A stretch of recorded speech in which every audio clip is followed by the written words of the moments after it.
మీరు నా ఫ్రెండ్స్ అనే మాట నిజమైతే నా గురించి ఆలోచించకుండా నీ గురించి ఆలోచించండి.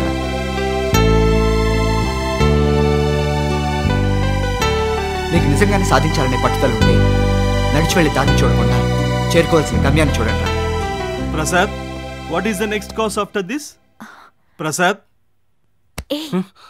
Sir, come on, answer my question. ఏంటిది? I love Priya. Okay, I love Priya sir. What?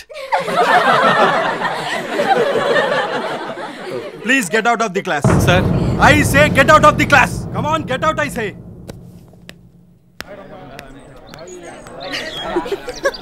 ఏయ్, నీ ఆటలకు హద్దే లేదా? ఇప్పుడు ప్రిన్సిపల్ దగ్గరికి కంప్లైంట్ వెళ్తే నా చదివేం కావాలి? తెలిసింది కదా, ఇప్పటికైనా మర్యాదగా నన్ను లవ్ చేస్తున్నానని ఒప్పుకో.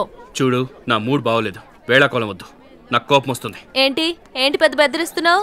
ఇలా బెదిరిస్తే నిన్ను గట్టిగా కౌగిలించుకుని కాలేజ్ అంతా వినిపించేలా అరుస్తాను. ఊరుకోవే. నువ్వు ఉండవే. చూస్తావా చూస్తావా చూస్తావా? నువ్వంటే ఇష్టం లేదని చెప్తూనే ఉన్నా కదా, అయినా ఎందుకే బజార్ దానిలో నా వెంటబడుతున్నావు? పోరా.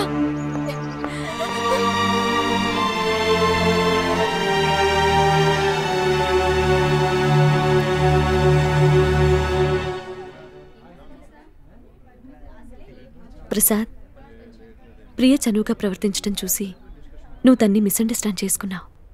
పాపం, ప్రియ వాళ్ళమ్మ చనిపోయిన తర్వాత వాళ్ళ నాన్న కొంచెం గారాబంగా పెంచారు. అందువల్లే అది అలా ప్రవర్తిస్తోంది.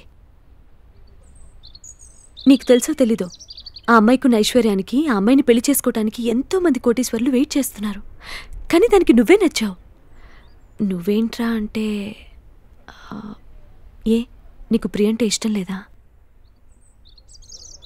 చెప్పు, దీనికో పరిష్కారం తెలియాలి కదా. నిన్నెవరు చదివిస్తున్నారు? నిన్నెవరు చదివిస్తున్నారు? మా నాన్న. ప్రియాని? వాళ్ళ నాన్న. మీ ఫ్రెండ్ కవితని? వాళ్ళ మావయ్య.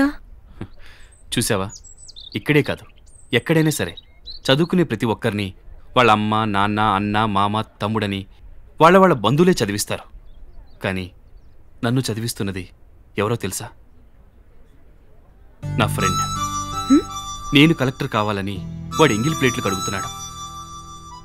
దేవుడు కూడా కానుకలు సమర్పించి అడిగితేనే వరాలిస్తాడు.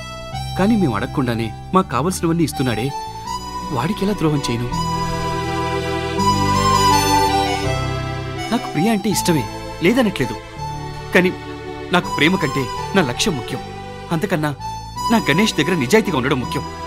ఇవన్నీ తనకి అర్థమయ్యేలా ఎలా చెప్పాలి? ప్రసాద్, నువ్వేం చెప్తున్నావు? ఫ్రెండ్స్ అంటే జాలీగా సినిమాకి వెళ్తారు, లేదా వేసుకున్న డ్రెస్ మార్చుకుంటారని విన్నాను.